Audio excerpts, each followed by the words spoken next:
What we have here is, we think now, is part of a skeleton, or maybe the whole skeleton inside of this cliff we're excavating. Originally we thought it was a bone bed, but all Triceratops material. This bone is a rib.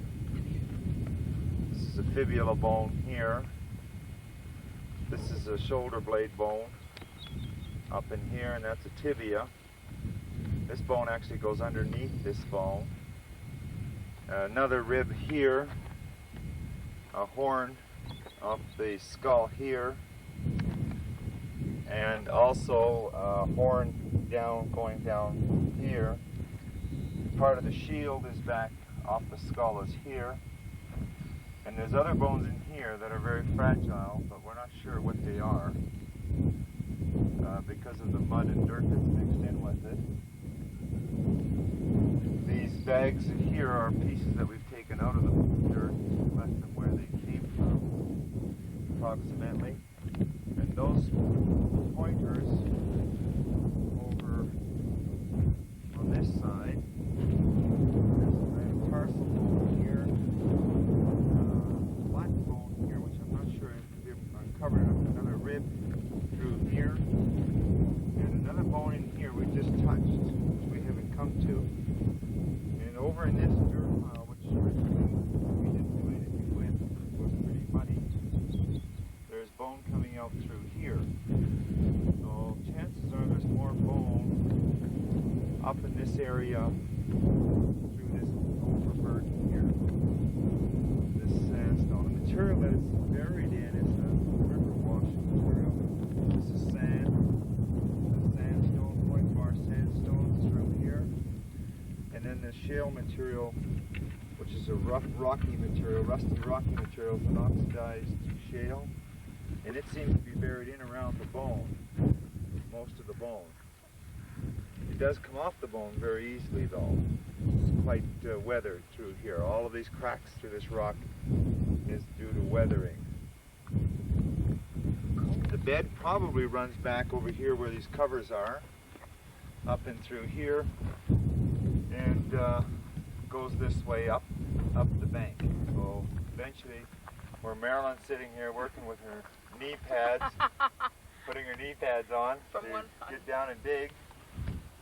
And where Gail is over there with the dog, she's sitting over there, the bone bed probably runs back up into there as well. But we'll have to dig that back to see.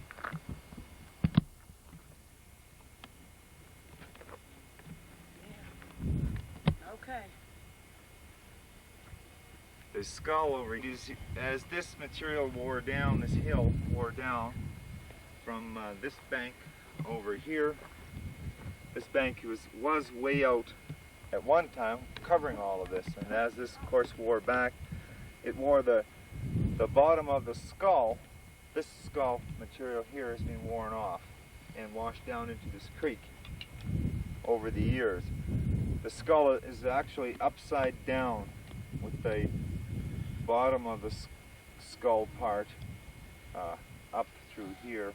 The top of the skull is actually down, some of it is down into here. And this has been broken. The skull has actually been broken and the frill has been pushed back underneath here. So there has been a lot of damage. So the stream was fairly fast. The rock in it is fairly large, so the material has been moved fairly quickly. This rock here is an example of that. It has very large boulders inside with it.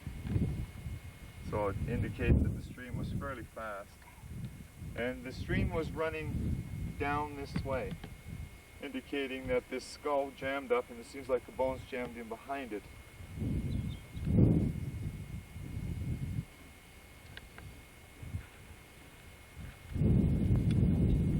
This, what we have here is that you can see the striations of the channel sand and mudstone.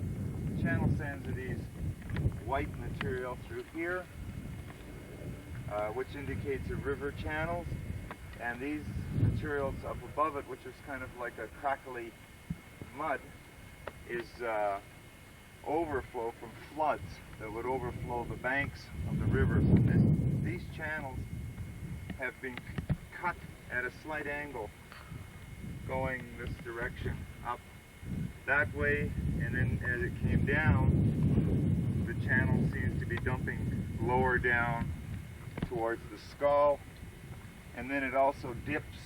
You can see this dipping slightly here, and it dips down that direction as well.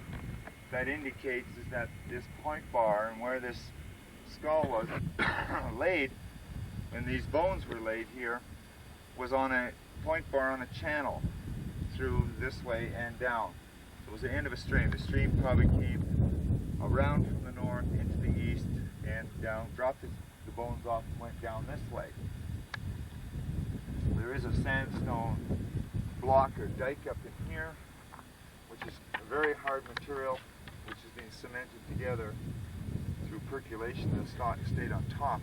We removed those big blocks over here. Eventually we'll probably remove this one as well. How's that, Jim? That's great, John. Thanks. Is there any other questions? Where the hell am I? Well, direction right now we're facing south. This direction is south. You're in the north. The bones seem to run in an east-west direction.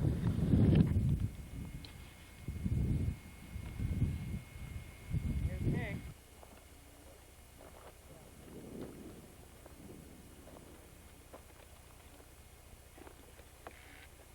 Oh, that's great.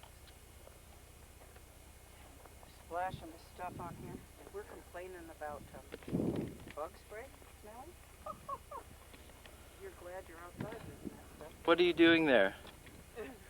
Well, I'm putting on a hardener that'll soak into the bone and make stabilize this one. When they cast it, also walking around it, it just keeps it from getting knocked. So that stuff's... This material was really porous, the bone, so it needs a... That smells like airplane glue type? What it is, you're smelling acetone, which is the solvent for the glue. The glue is called Gliptel. And the solvent is acetone, and what basically the acetone does is it makes the material liquid enough to flow into the cracks. The cracks in the bone is porous, so it absorbs this Gliptel, and also the acetone at the same time will drive out any water and replace it with the glue. So basically what we're doing is a modern way of petrifying the bone, making the bone hard enough to just to keep it stabilized so we can take it back and work on it in the shop. So it won't fall apart on the way there. Keeps it from falling apart and busting up. Also makes it look a little prettier. Darkens the bone up. It really shows up. It darkens the bone. It has a lot of... The bone seems to have a slight ironstone layer attached to it. It separates from it, but there's a slight ironstone on the bone, and what we'll do after that is put acetone over it again and then just probably steel wool it or scrape down it right down to the bone when it's being prepared for display purposes. And you'll do the same thing on this horn over here? Yeah, we'll do the same thing on the horn. I'm just waiting for it to dry a little more. But that'll be done today as well. And we just don't want this to fall all apart on us. It's so much easier to do it now. A little bit of caution saves so much time in the lab. Do you take that stuff off when you get back?